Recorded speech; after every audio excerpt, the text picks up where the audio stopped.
where we make it our mission to challenge, question, and inspire you to do the same.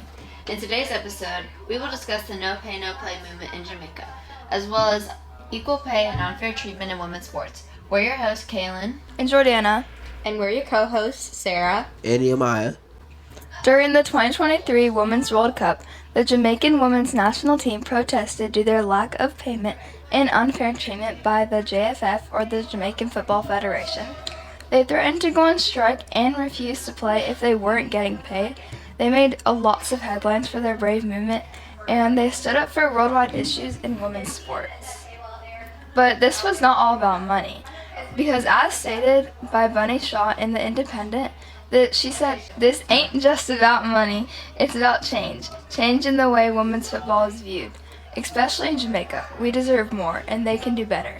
Many players were simply disappointed with the foundation everything was built on, and how they were shown such discrimination and prejudice. This was just a really disappointing thing that we saw.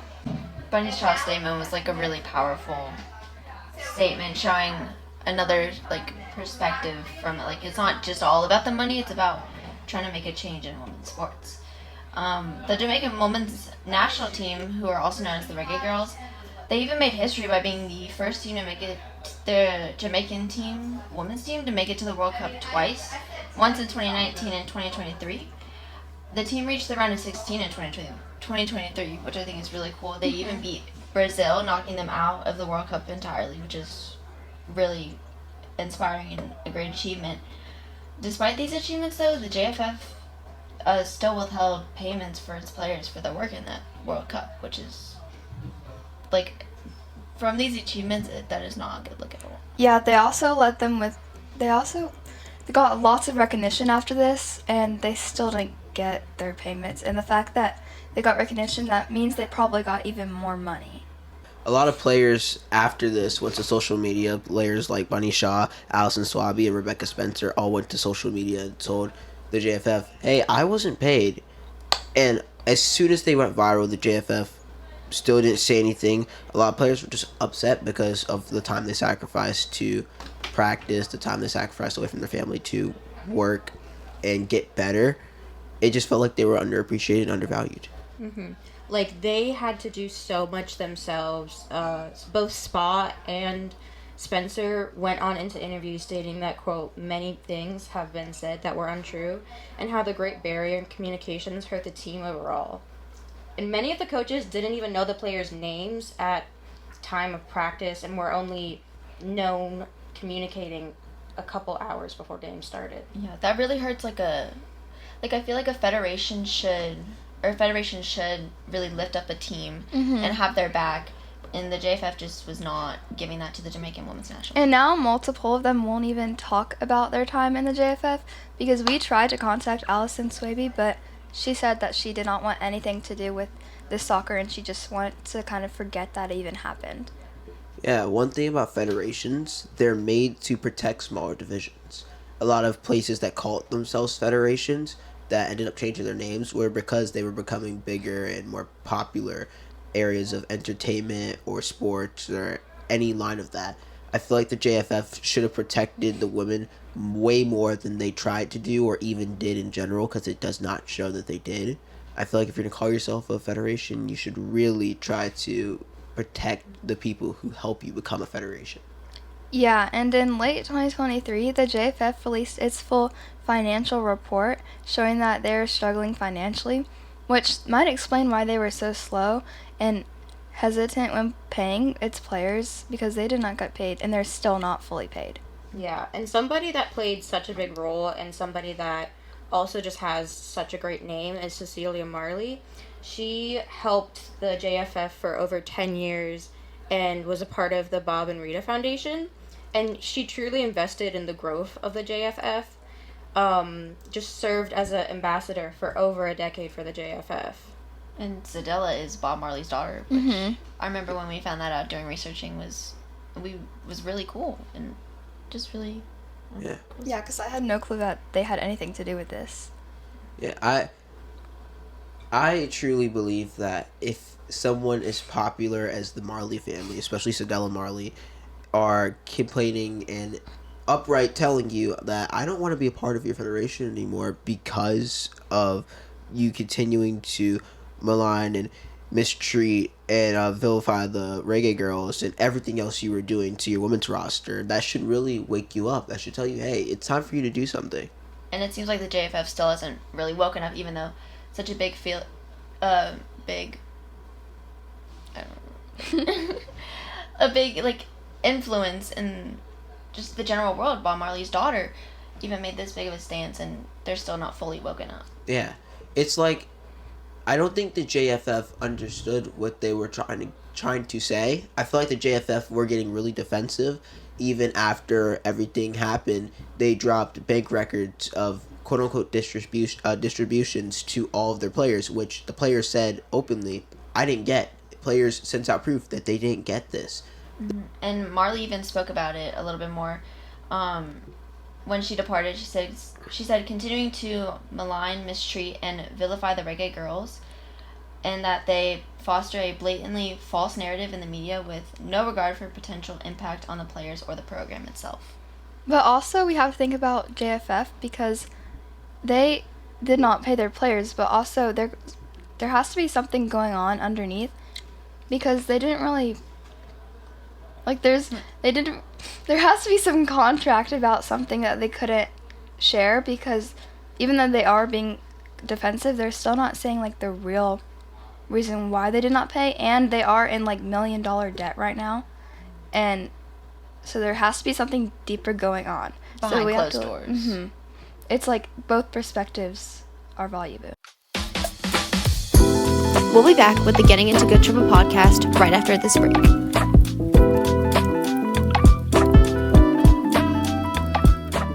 The gender pay gap, this is not a new issue. This is something that has been around for years and years.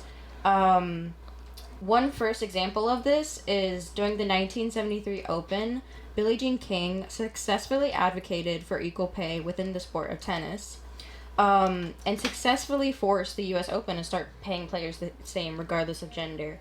And that is saying a lot that it's taken 50 years for the sport of soccer to even start trying to think about this, and that this is still going on. And just that all the way back in 1973, like, this is something still people had to fight for. Mm-hmm. Like, even within these past over 50 years, most sports, not just even soccer, most sports have done almost nothing to help that pay gap. Yeah, well, we were talking to a few people that you'll hear about later. One coach I was specifically talking to were explaining to me the sacrifices it takes to being a coach, the sacrifices it takes to being an athlete. A few female athletes at our own school were telling me, yeah, I don't get home until 8 o'clock at night from practice or from cheer or from whatever else I'm doing. And even outside of that, I know my friends who are males who get home really late. And I feel like even going back to the JFF and going back to the Jamaican women's football team not getting paid, I don't think a lot of people realize that it's not upsetting because they're women. It's upsetting because they're women putting in hard work and hard time and are putting in hard work at a hard time, wanting to commit to a sport that can't commit to them back, and that's upsetting to see. These are women who give up family time to themselves, and time to explore new opportunities because they're so committed to their sport. And to see them be diminished because of a male counterpart is unfortunate to see. Yeah, I remember we interviewed the head cross-country coach here at Mount Vernon, Jennifer Brown, and she said something about how during the off-season she tries to spend as much time with her family and her kids because she knows that when she gets into season, she doesn't see them a lot of the time. And so it's a big sacrifice just to be a coach, specifically a female one, to coach a sport because it takes up a lot of your time. And then going off of how they didn't always get the work they put in didn't come out of what they needed it or what they should have had. We also interviewed Margaret Gunter, who's the girls basketball head coach at Mount Vernon, the middle school girls basketball head coach, and she said a lot about how we canceled full days at school just for football playoffs, and we got a half day off, But the softball team, they We didn't get a half day off for softball. we didn't get anything off for softball. We didn't get anything off for flag football, and they did very, very good. They were the runner-ups. Mm-hmm. And we didn't. Games were literally going on as we were transitioning classes. Yeah, they said you can leave at 2:00 and go, but you would still be missing classes, so that means you're missing work, and nobody wants to make that up, so not that many people left. Yeah. And the worst thing about it is that the football team and the flag football team later that season ended up playing around the same time, and we got a half day off for the football game. But the flag football game was, if I'm not wrong, a little bit earlier in the day. Yeah, just a little bit. And we barely got time off. I think we got out of school while the game was still going on. So people were making their way to the field midway through the flag football game, and the football started immediately afterwards. We also asked our interviewers, Jennifer Brown, Margaret Gunter, Coach Burnett, about how we and you listeners listening to this podcast could help close the pay gap and create more equality in women's sports. First from Jennifer Brown. I've been coaching for 10 years, and there's another coach who's been coaching for 20. Perhaps they probably should be paid more than me, right, based on experience. But I don't think anyone should ever be held down. I mean, everybody needs a chance to prove themselves. So I think speaking up for what you believe in, not being afraid to have your voice heard, and make sure that people understand what you're bringing to the table. And Margaret Gunter. So I think being informed, like having, like the fact that you're even asking that question, right? You're identifying like there's a gap. So being informed and then advocating for change. And then if you yourself are ever in a position of being an athlete in a paid position, not settling because someone else tells you. And Coach Burnett. I mean, you just got to keep deciding, no, we're not going to accept this, and you got to be transparent. And I think people being transparent across the board, like these are the salaries for these jobs. And if they could be transparent, then it would equal out a little bit more, because we're doing the same job. Why is there such a big difference? Even the players are playing the same sport. Why is there such a big difference? And the women are winning, right? You're talking about the World Cup. Women are winning way more than the men are winning by far, and they're getting paid less than them. It's almost like they're taking out of their budget to pay them more for doing less of a job than what they're doing.